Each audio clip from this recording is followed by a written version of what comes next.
아침에 눈을 뜨면 입안이 바싹 마른 느낌. 혹시 혈압약 먹는 걸 잊었나? 가슴이 덜컥 내려앉습니다. 아침 식사 전 손끝을 바늘로 콕 찌를 때의 그 작은 통증과 혈당 측정기 화면에 뜨는 숫자를 기다리는 그 몇 초의 긴장감. 오늘도 숫자가 높네요. 깊은 한숨이 나옵니다. 우리는 이 작은 알약들을 믿습니다. 이 약들이 우리를 치료해주고 있다고 굳게 믿지요. 하지만 지난 40년간 수많은 환자분들을 만나오면서 저는 어쩌면 이 약들이 그저 일시정지 버튼에 불과할 수 있다는 생각을 하게 되었습니다. 화재 경보기를 끄는 것이지 불이 난 원인을 잡는 것은 아니라는 뜻입니다. 이 영상이 도움이 되셨다면 구독과 좋아요 눌러주세요. 작은 실천이 건강을 바꿀 수 있습니다. 오늘 저는 처방전만 내어드리는 의사가 아니라 이 길을 먼저 걸어본 인생 선배로서 여러분께 말씀드리고 싶습니다. 우리가 병원으로부터 받았던 약속과 우리가 진정으로 누려야 할 건강의 약속에 대해서 말입니다. 매일 아침 요일별로 정리된 약통을 열어봅니다. 월, 화, 수, 빼곡하게 담긴 약들을 물과 함께 삼킵니다. 여행이라도 갈 때면 혈압약을 집에 두고 올까봐 비행기도 타기 전에 발을 동동 구르기도 합니다. 이것이 바로 병원에서 말하는 관리입니다. 물론 의사 선생님들의 말씀이 맞습니다. 고혈압과 당뇨는 반드시 관리해야 합니다. 왜일까요? 뇌졸중, 실명, 신장투석 같은 무서운 합병증을 막기 위해서입니다. 이것은 절대 틀린 말이 아닙니다. 응급 상황에서는 반드시 현대의학의 도움이 필요하지요. 하지만 제게 오셨던 박 선생님이 생각납니다. 60대 후반의 신사셨는데 약이 10가지가 넘는 봉투를 들고 오셨어요. 그분이 제게 이렇게 말씀하셨습니다. 선생님, 저는 약을 하나도 빼먹지 않고 먹는데 왜 매년 몸은 더 나빠지는 기분일까요? 왜죠? 여기서 우리가 마주해야 할 조금은 불편한 진실이 있습니다. 병원은 여러분의 생활습관병을 완치시키고 있는 것이 아닙니다. 그저 관리하고 있을 뿐입니다. 우리가 열심히 약을 먹어 혈당 수치를 낮추는 동안에도 그 병이 진짜 원인인 인슐린 저항성은 몸속에서 조용히 더 심각해지고 있을 수 있습니다. 한번 생각해 보십시오. 주변에 당뇨약 한 알로 시작했다가 몇 년 뒤 2알, 3알로 늘어난 분 안 계신가요? 결국 먹는 약으로도 안 돼서 인슐린 주사를 맞기 시작하는 경우는요. 측정기 속 숫자는 그럭저럭 유지가 될지 몰라도 내 몸의 병 자체는 더 깊어지고 있는 겁니다. 약이 병의 진행을 멈춘 것이 아니라 그저 낭떠러지로 떨어지는 속도를 조금 늦춰주고 있었을 뿐이라면요. 현대의학에서는 종종 이런 병들을 불치병이라고 부릅니다. 평생 안고 가야 할 병이라고 하지요. 바로 이 지점이 40년 넘게 환자분들을 봐온 제가 동의하기 어려운 부분입니다. 이것은 불치병이 아닙니다. 이것은 생활습관병입니다. 즉, 생활습관을 바꾸면 얼마든지 되돌릴 수 있는 병이라는 뜻입니다.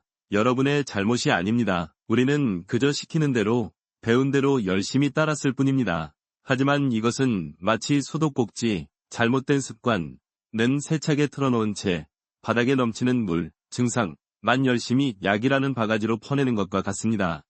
만약 우리가 그 소독꼭지를 잠글 수 있는 방법을 알게 된다면 어떨까요? 우리는 왜 그저 물을 퍼내기만 하고 소독꼭지는 잠그지 않는 걸까요? 이것이 바로 제가 오늘 꼭 말씀드리고 싶은 두 번째 이야기, 증상치료의 덫입니다.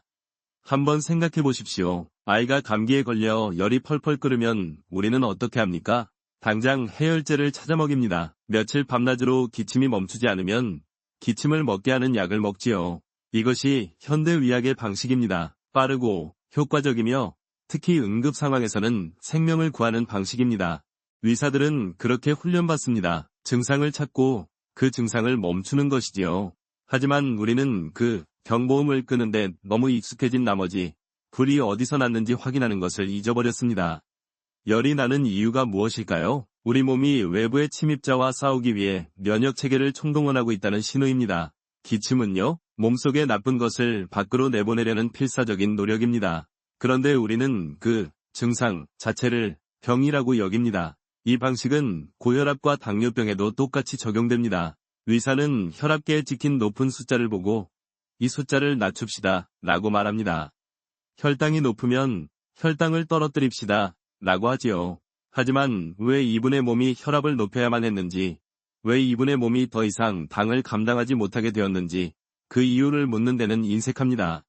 10년 넘게 역류성 식도염으로 고생하셨던 이 선생님이 기억납니다. 그분은 10년 동안 강력한 위산 억제제를 드셨습니다. 물론 가슴이 타는 듯한 증상은 사라졌지요. 하지만 10년 뒤 그분은 극심한 비타민 B12 결핍과 골다공증 진단을 받고 저를 찾아오셨습니다. 왜일까요? 증상, 속쓰림을 잡기 위해 먹었던 약이 우리 몸이 미네랄과 비타민을 흡수하는 데 꼭 필요한 위산마저 막아버렸기 때문입니다. 우리는 증상을 멈추는 대신 몸속 더 깊은 곳에 새로운 병을 만들고 있었던 겁니다.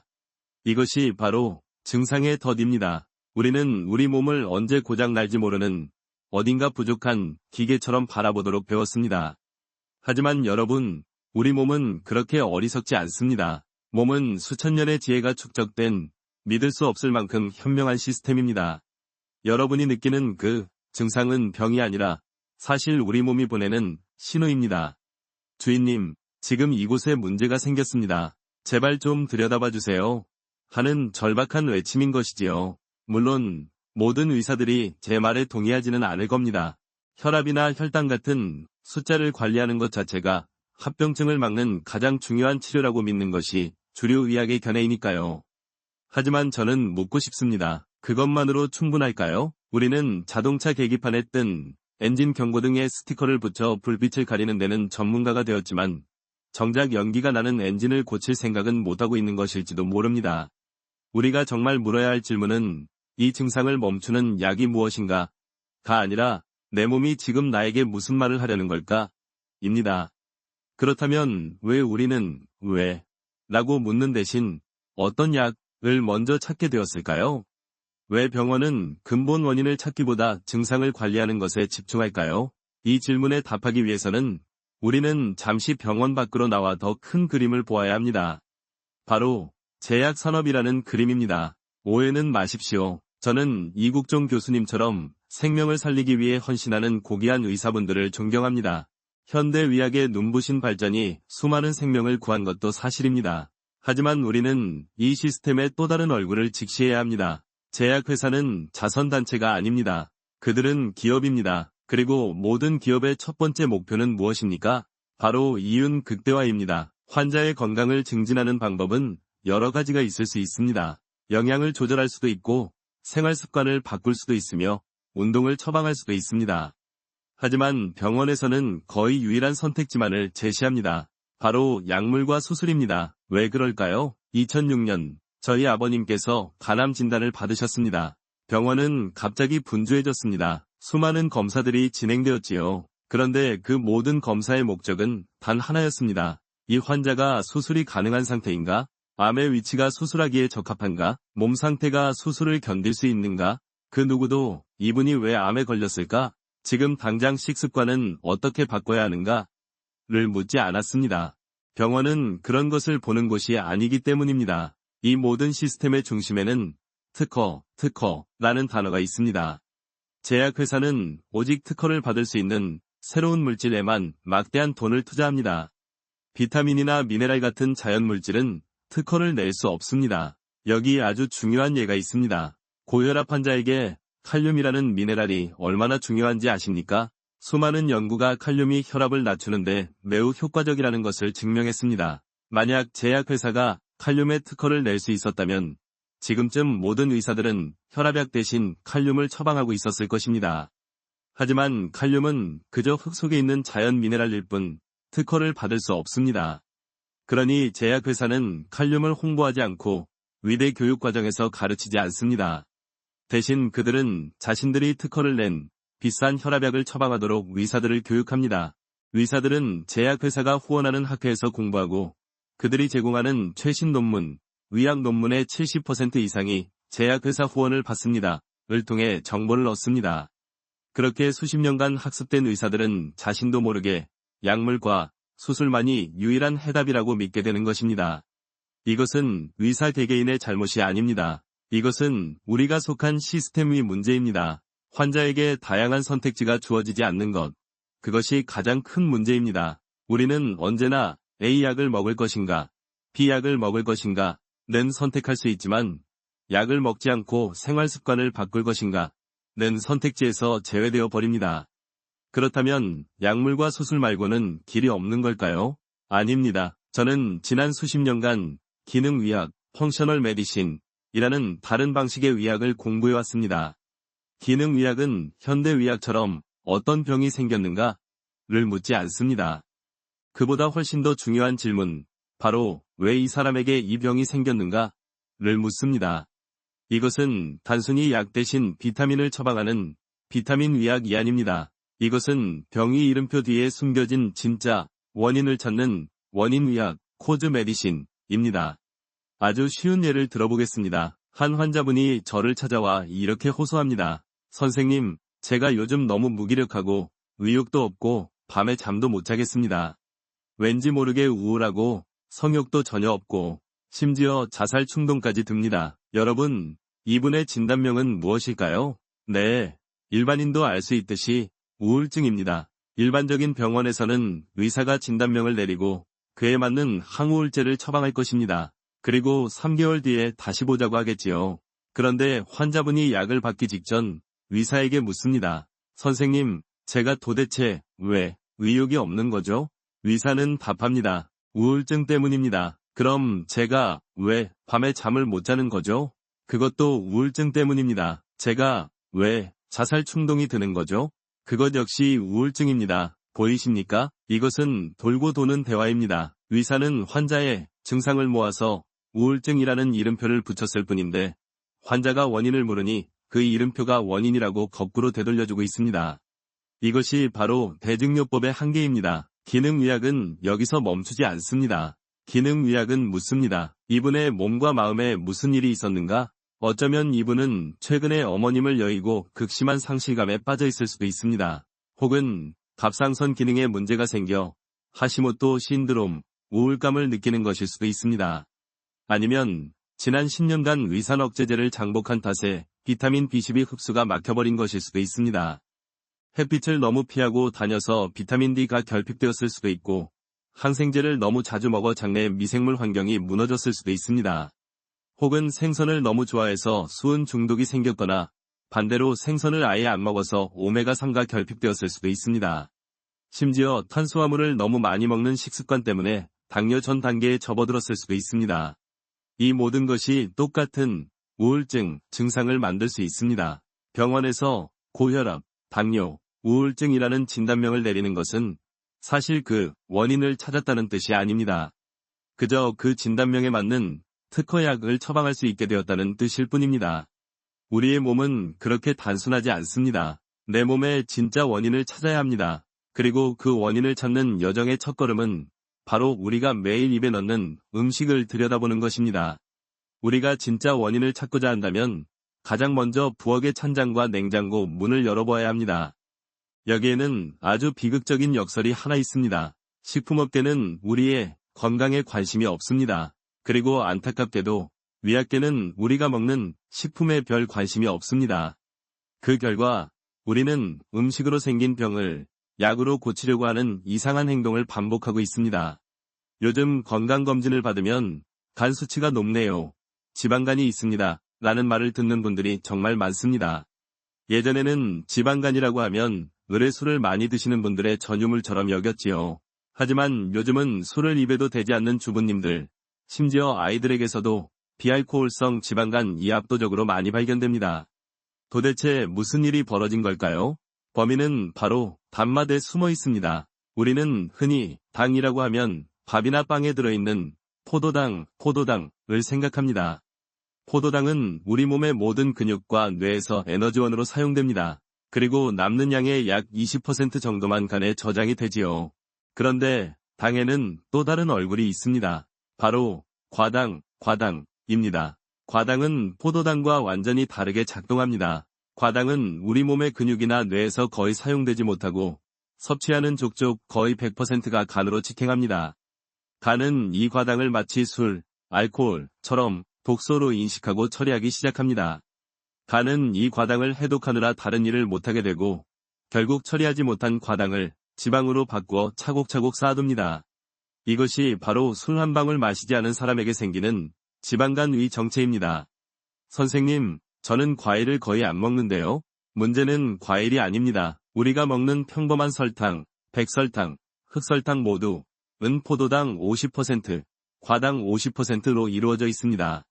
이것만으로도 간에 부담이 되는데 진짜 문제는 따로 있습니다. 식품 회사들은 비싼 설탕을 쓰지 않습니다. 그들은 설탕보다 50분의 1 가격밖에 안 되는 옥수수로 만든 액상 과당, 하이 프룩토스 콘 시럽을 씁니다. 이름 그대로 액상으로 된 과당 덩어리입니다. 여러분이 마시는 달콤한 음료수, 커피 믹스, 각종 소스, 과자, 아이스크림, 심지어 건강해 보이는 과일 주스까지 이 모든 것에 액상 과당이 들어갑니다. 이것은 설탕보다 훨씬 더 빠르고 강력하게 간을 공격합니다. 간에 지방이 끼기 시작하면 간은 인슐린의 말을 듣지 않기 시작합니다. 이것이 인슐린 저항성이고 당뇨병으로 가는 고속도로의 입구입니다. 우리는 그저 달콤한 음료 한 잔을 마셨을 뿐이라고 생각했지만 우리 간은 독한 술을 마신 것처럼 비명을 지르고 있었던 겁니다. 선생님, 어쩔 수 없어요. 이건 그냥 우리 집안 내력입니다. 제가 환자분들께 식습관을 바꾸고 운동을 시작하시라고 말씀드리면 가장 많이 듣는 대답 중 하나가 바로 이것입니다. 아버지가 고혈압이셨고 어머니가 당뇨셨기 때문에 나도 언젠가는 당연히 그 병에 걸릴 운명이라고 받아들이는 분들이 너무나 많습니다. 저는 이것을 유전학적 허무주의라고 부릅니다. 마치 내가 49살 여름에 당뇨에 걸릴 것이라고 사주팔자에 적혀있기라도 한 것처럼 너무나 쉽게 자신의 건강을 포기해버립니다. 물론 유전의 힘은 강력합니다. 부모님이 곱슬머리면 아이도 곱슬머리일 확률이 높고 키가 크면 자녀도 키가 클 가능성이 큽니다. 우리는 이렇게 눈에 보이는 형질들을 보면서 질병도 똑같이 물려받는다고 착각하게 됩니다. 하지만 분명히 아셔야 합니다. 외모를 결정하는 유전자와 질병을 결정하는 유전자는 다르게 작동합니다. 질병에 관한 유전자는 설계도가 아니라 스위치에 가깝습니다. 암을 일으키는 유전자를 내가 물려받았다고 해서 그 유전자가 반드시 켜지는 것은 아닙니다. 그 스위치는 꺼져 있을 수도 있습니다. 그렇다면 그 스위치를 켜고 끄는 것은 과연 무엇일까요? 그것은 바로 나 자신입니다. 내가 매일 먹는 음식, 내가 받는 스트레스, 나의 생활 습관이 바로 그 스위치를 탁 하고 켜는 손가락입니다. 유전자는 그저 남들보다 조금 더 취약할 뿐이지 운명이 아닙니다. 여기에는 아주 명백한 증거들이 있습니다. 나이지리아 본토에 사는 사람들과 미국 동부로 이주한 나이지리아 사람들의 고혈압 발병률을 비교해보았습니다. 유전자는 똑같습니다. 하지만 미국식 식습관을 하게 된 이주민들의 고혈압 발병률이 본토에 사는 사람들보다 훨씬 높았습니다. 일본 여성들의 유방암 발병률도 마찬가지입니다. 하와이로 이주해서 서구식 식사를 한 일본 여성들의 유방암 발병률이 일본 본토에 사는 여성들보다 훨씬 높게 나타났습니다. 중국은 어떻습니까? 중국이 개방되고 패스트푸드와 가공식품이 물밀듯이 들어간 이후 당뇨 환자가 폭발적으로 증가했습니다. 불과 10년, 20년 만에 중국인들의 유전자에 무슨 큰 변화라도 생긴 걸까요?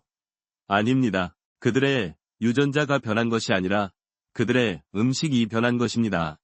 여러분, 이것은 절망적인 소식이 아니라 가장 희망적인 소식입니다. 여러분의 건강은 아버지의 혈압계 숫자나 어머니의 혈당 수치에 매여 있지 않습니다. 여러분의 운명이 아닙니다. 그 스위치는 바로 여러분 손에 달려 있습니다. 우리가 그 원인, 즉 생활 습관을 조절할 수만 있다면 우리는 얼마든지 그 유전이라는 저주를 피해갈 수 있습니다. 유전자의 스위치를 끄는 생활 습관이란 무엇일까요? 첫 번째 단계는 우리가 방금 5장에서 이야기한 액상 과당처럼 몸을 공격하는 것들을 식탁에서 치우는 것입니다. 그렇다면 두 번째 단계는 무엇일까요? 두 번째 단계는 채우는 것이 아니라 비우는 것입니다. 조금 더 정확히 말씀드리면 우리 몸에서 가장 혹사당하는 장기, 바로 간에게 휴식 시간을 주는 것입니다. 우리의 간은 몸속의 모든 독소를 처리하는 거대한 해독 공장입니다. 술이 들어오면 알코올을 해독하고 액상 과당이 들어오면 그것도 독소로 보고 처리합니다. 그런데 이 중요한 공장에는 한 가지 규칙이 있습니다. 그것은 바로 음식물을 처리하는 일과 몸을 해독하는 일을 동시에 하지 못한다는 것입니다. 한번 생각해 보십시오. 우리가 아침 7시에 밥을 먹고 10시에 커피 한 잔, 12시에 점심, 오후 4시에 간식, 저녁 7시에 또 식사, 밤 10시에 과일이라도 먹는다고 상상해 봅시다. 음식이 계속해서 위장으로 들어오면 간은 어떻게 될까요? 간은 쉴 틈이 없습니다. 계속해서 쏟아져 들어오는 음식물과 당분을 처리하느라 마치 공장의 생산 라인을 계속 돌리느라 정신이 없습니다.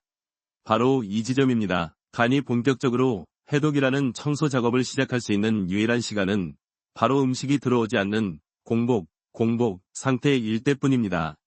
공장이 24시간 내내 생산 라인만 돌린다면 언제 바닥을 쓸고 기계를 정비하겠습니까? 공장은 금세 오물로 가득 차고 고장 나버릴 겁니다. 우리 간도 마찬가지입니다. 우리가 끊임없이 무언가를 먹는 습관 때문에 우리의 간은 정작 가장 중요한 해독이라는 대청소를 할 시간을 단 한 번도 갖지 못하고 있습니다. 설상가상으로 5장에서 말한 그 과당 때문에 이미 간에 지방이 잔뜩 껴있는 지방간 상태라면 어떨까요? 그런 지친 간이 해독을 제대로 할 수 있을 리가 없습니다. 그래서 저는 제 환자분들께 간헐적 단식, 인터미턴트 패스팅을 권합니다. 이것은 젊은이들이 근육을 만들기 위해 유행처럼 따르는 그런 단식이 아닙니다. 이것은 굶는 고통스러운 수행이 아닙니다. 간헐적 단식의 핵심은 무엇을 먹느냐가 아니라 언제 먹느냐입니다.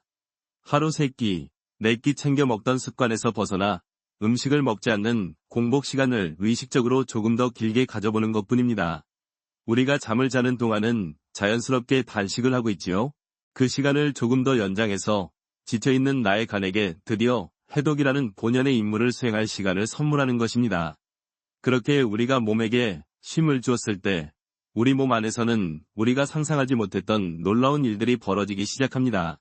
우리가 간에게 휴식이라는 선물을 주었을 때 우리 몸은 즉시 보답을 시작합니다. 마치 집주인이 외출한 사이에 정비팀이 들어와 집안 곳곳을 수리하는 것과 같습니다. 16대 8, 같은 숫자에 겁먹을 필요는 없습니다. 16시간을 굶어야 한다는 압박감이 아니에요.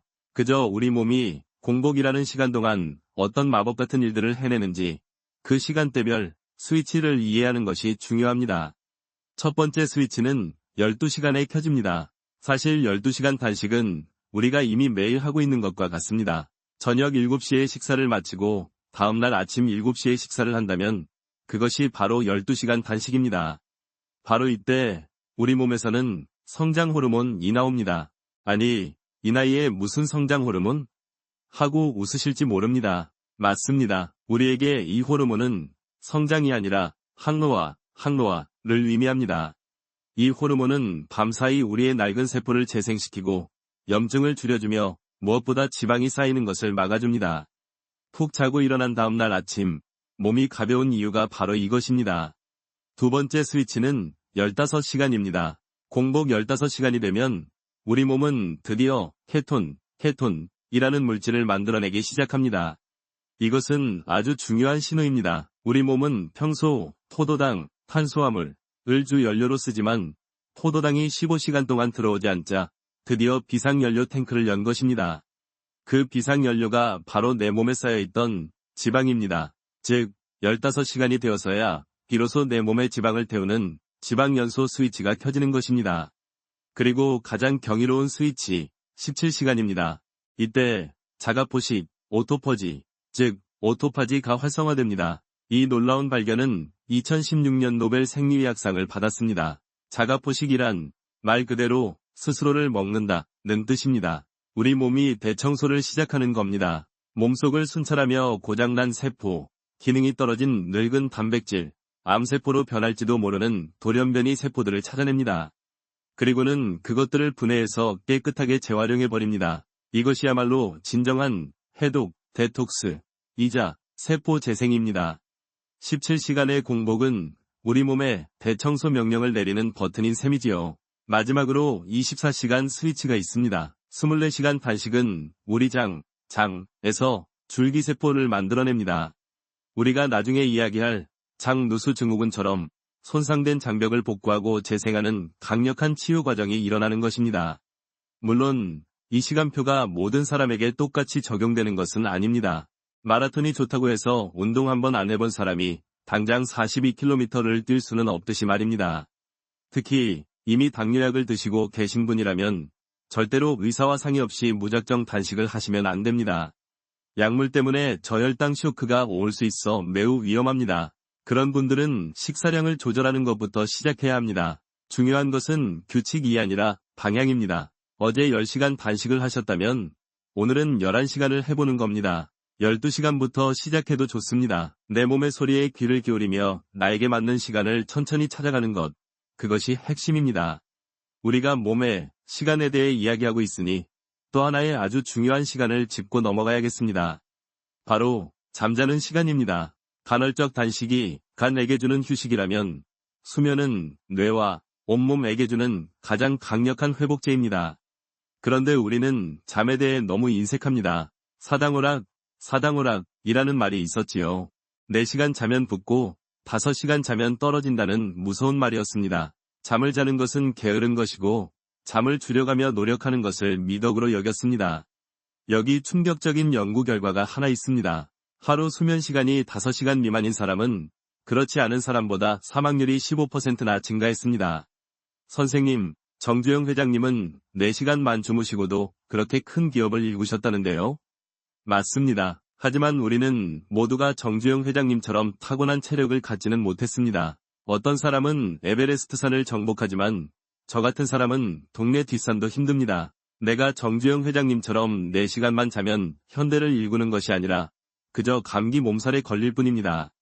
잠이 부족하면 우리 몸은 급격하게 늙어갑니다. 수면 중에 나와야 할 성장 호르몬, 즉 항노화 호르몬이 나올 시간을 잃어버리기 때문입니다. 지방은 쌓이고 세포는 재생될 틈이 없습니다. 더 무서운 것은 뇌에 미치는 영향입니다. 미국 하버드 의대에서 3,000명의 레지던트들을 대상으로 연구를 했습니다. 한 달에 24시간 연속 근무를 5번 이상 한 의사들은 그렇지 않은 의사들보다 심각한 위료사고를 일으킬 위험이 무려 700%나 증가했습니다.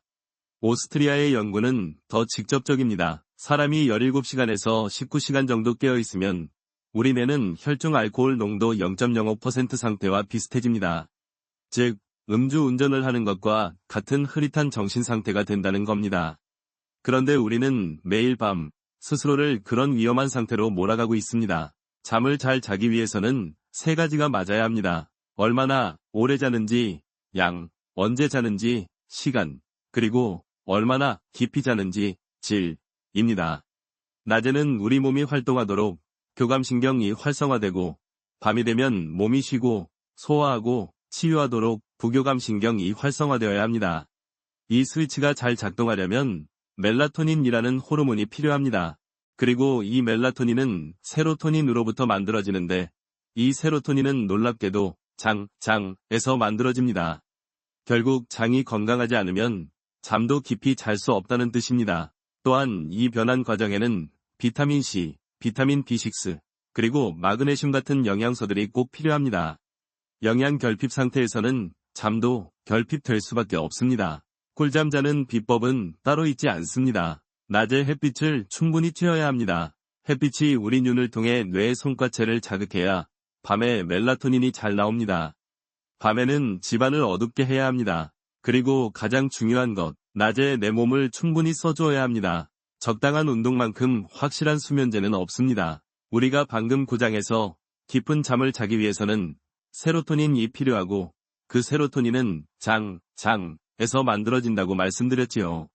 바로 이 지점에서 우리는 우리 몸의 가장 근본적이고도 중요한 장을 마주하게 됩니다. 사람들은 흔히 장을 그저 음식을 소화시키고 배설하는 기관쯤으로 여깁니다. 하지만 최근 의학계에서는 장을 제2위 뇌라고 부릅니다. 아니, 한 발 더 나아가 뇌가 오히려 2번째고 장이 제1위 뇌라고 말하는 학자들도 있습니다. 왜일까요? 우리의 장 점막은 영양소를 효율적으로 흡수하기 위해 단 하나의 세포층으로 이루어진 아주 얇은 막입니다.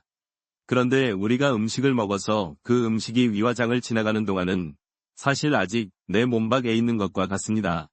그 얇은 장 점막을 통과해서 혈관으로 들어와야 비로소 내 몸 안으로 들어오는 것입니다. 그래서 우리 몸은 이 얇은 국경선 바로 밑에 우리 몸 전체 면역 시스템의 70% 이상을 배치해 두었습니다. 외부의 적이 침입하지 못하도록 거대한 군대가 국경을 지키고 있는 셈이지요. 그런데 만약 이 국경선이 무너지면 어떻게 될까요? 밀가루나 보리에 들어있는 글루텐, 같은 단백질 혹은 각종 식품 첨가물이나 독소들이 이 얇은 장 점막에 계속해서 염증을 일으키고 그 튼튼했던 국경선에 균열을 만들기 시작합니다. 이것을 바로 장누수 증후군, 리키것 신드롬이라고 부릅니다. 장에 틈이 생겨서 물이 새어나간다는 뜻입니다. 이제 어떤 일이 벌어질까요? 원래대로라면 절대 통과하지 못했을 충분히 소화되지 않은 거대한 음식물 찌꺼기들, 예를 들어 우유 단백질, 이 틈을 통해 내 몸속 혈관으로 마구잡이로 쏟아져 들어옵니다. 국경이 뚫린 겁니다. 대기하고 있던 우리 면역군대, 면역세포는 이 침입자들, 소화 덜 된 우유 단백질을 보고 경악합니다. 즉시 이들을 적으로 규정하고 총공격을 퍼붓고 이들의 얼굴을 기억하는 항체를 만들어냅니다. 여기까지는 괜찮습니다. 문제는 그 다음입니다. 이 항체들이 몸속을 순찰하다가 그 침입자와 비슷하게 생긴 내 몸의 정상세포를 만나게 됩니다. 그 항체가 만약 내 관절을 공격하기 시작하면 그것이 바로 류마티스 관절염입니다. 만약 내 피부를 공격하면 아토피나 건선이 되는 것이고요. 내 몸의 면역체계가 나 자신을 공격하기 시작하는 자가 면역질환 이 바로 이장누수에서부터 시작되는 것입니다. 장이 무너지면 잠만 못 자는 것이 아닙니다. 세로토닌 불균형으로 인한 우울증, 아이들의 ADHD와 자폐증, 그리고 노인들의 파킨슨병과 알츠하이머, 치매까지도 이 무너진 장벽과 깊이 연관되어 있습니다. 이 장누수를 고치는 가장 좋은 방법은 무엇일까요? 글루타민 같은 영양제를 챙겨 먹는 것일까요? 아닙니다. 그것보다 수천 배 더 중요한 것은 내장의 염증을 일으키는 그 음식, 대표적으로 글루텐을 당장 멈추는 것입니다. 그리고 8장에서 배운 것처럼 장세포가 스스로 회복하고 줄기세포가 나올 수 있도록 단식을 통해 장에게 휴식 시간을 주는 것입니다. 우리는 장 건강이 무너지는 것을 막아야 하고 간에게 쉴 시간을 주어야 하며 꿀잠을 자야 한다는 것을 알게 되었습니다. 그런데 많은 분들이 이렇게 말씀하십니다. 선생님, 그렇게 복잡하게 관리할 것 없이 그냥 2년에 한 번씩 꼬박꼬박 건강검진만 잘 받으면 되는 것 아닙니까? 일찍 발견하면 다 고칠 수 있다는데요. 맞습니다. 우리는 모두 암을 일찍 발견하고 싶은 강한 욕망을 가지고 있습니다. 1기, 아니 0기에 발견하면 생존율이 90%가 넘는다는 통계를 보며 안심합니다. 물론 일찍 발견해서 치료가 잘 되면 그것만큼 다행인 일은 없겠지요. 하지만 오늘 저는 40년 넘게 환자들을 봐온 의사로서 이 조기 검진이라는 이름 뒤에 숨겨진 또 다른 얼굴을 조심스럽게 보여드리고자 합니다. 여성분들이 2년마다 받는 유방암 엑스레이 검사, 메모그램을 예로 들어보겠습니다. 우리는 이 검사가 유방암 사망률을 줄여줄 것이라 굳게 믿습니다.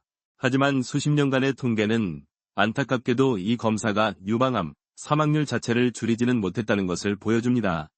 왜일까요? 이 검사는 사실 암, 캔서를 찾는 검사가 아닙니다. 그저 유방 조직 내에 생긴 작은 덩어리, 메스나 석회화를 찾아내는 검사일 뿐입니다. 이 검사를 통해 발견되는 것들 중 상당수는 유방 상피 내암, DCIS 같은 것입니다. 이것은 암세포가 상피 안에 갇혀있는 상태로 실제로는 88%가 평생 진짜 암으로 발전하지 않습니다. 그냥 놔두어도 아무 문제가 없을 수도 있었다는 뜻입니다. 하지만 암이라는 단어가 붙는 순간 모든 것이 달라집니다. 환자분은 그날로 유방암 환자가 됩니다. 가슴을 도려내는 수술을 받고 방사선 치료와 항암 치료를 견뎌냅니다. 그리고 5년이 지납니다. 당연히 생존하지요. 애초에 생명에 지장이 없는 혹이었을 수도 있으니까요. 병원은 완치, 판정을 내리고 이분은 암 생존자 통계에 잡힙니다. 환자분은 눈물을 흘리며 이렇게 말합니다. 그때 검사 안 했으면 정말 큰일 날 뻔했어요. 일찍 발견해서 정말 다행입니다. 이것이 바로 과잉 진단과 인지 부조화입니다. 더 큰 문제는 이 검사의 오진율이 15%나 된다는 것이고 이 검사를 통해 한 명이 생명을 구하는 동안 3명은 이런 불필요한 치료를 받는다는 통계입니다. 대장 내시경은 어떨까요? 우리는 증상이 없어도 2년에 한 번씩 루틴으로 이 검사를 받습니다. 하지만 이 검사는 위험합니다. 1000명 중 5명은 심각한 부작용을 겪고 1000명 중 1명은 검사 도중 장에 구멍이 뚫립니다. 천공. 그렇다면 이 위험을 감수할 만한 가치가 있을까요? 대장 내시경으로 한 명의 생명을 구하기 위해서는 1250명이 이 검사를 받아야 합니다. 계산이 되십니까? 한 명을 살리는 동안 1.25명은 검사를 받다가 심각하게 다치거나 목숨을 잃을 수도 있다는 뜻입니다. 이것이 조기 검진의 덫입니다. 오해하지 마십시오. 저는 이 검사들이 쓸모없다고 말하는 것이 아닙니다. 이미 증상이 있는 환자에게는 이 검사들이 무엇보다 가치 있는 진단, 도구입니다. 문제는 아무 증상이 없는 건강한 사람에게까지 선별검사라는 이름으로 남용되고 있다는 것입니다. 검사 결과지에 찍힌 정상이라는 도장 하나에 안심하고 정작 더 중요한 잠, 스트레스, 음식 관리는 뒷전으로 미루는 것. 그것이 가장 위험한 일입니다. 오늘 우리는 긴 여정을 함께 걸어왔습니다. 우리는 약의 한계에 대해 이야기했고 음식과 유전자, 그리고 잠과 장에 대해서도 이야기했습니다. 마지막으로 가장 깊은 곳에 있는 이야기를 꺼내려 합니다. 바로 암에 대한 이야기입니다. 우리는 암이라는 병을 혹 그 자체로 생각합니다. 그래서 그 혹을 잘라내고 태우고 독한 약으로 죽이는 것에 집중합니다. 하지만 암이라는 혹은 병이 원인이 아닙니다. 그것은 결과입니다. 내 몸의 건강 상태가 총체적으로 무너졌다는 가장 마지막에 울리는 비상경보음입니다. 집안 벽지에 곰팡이가 슬었다고 생각해 보십시오. 우리는 곰팡이를 긁어내는 것에만 집중합니다. 하지만 긁어내도 곰팡이는 다시 피어납니다. 왜일까요? 곰팡이가 문제가 아니라 햇빛이 들지 않고 습기가 가득 찬 그 환경 자체가 문제이기 때문입니다. 암도 마찬가지입니다. 혹을 떼어내는 것은 곰팡이를 긁어내는 것과 같습니다. 재발을 막으려면 암세포가 자랄 수밖에 없었던 내 몸의 환경을 바꾸어야 합니다.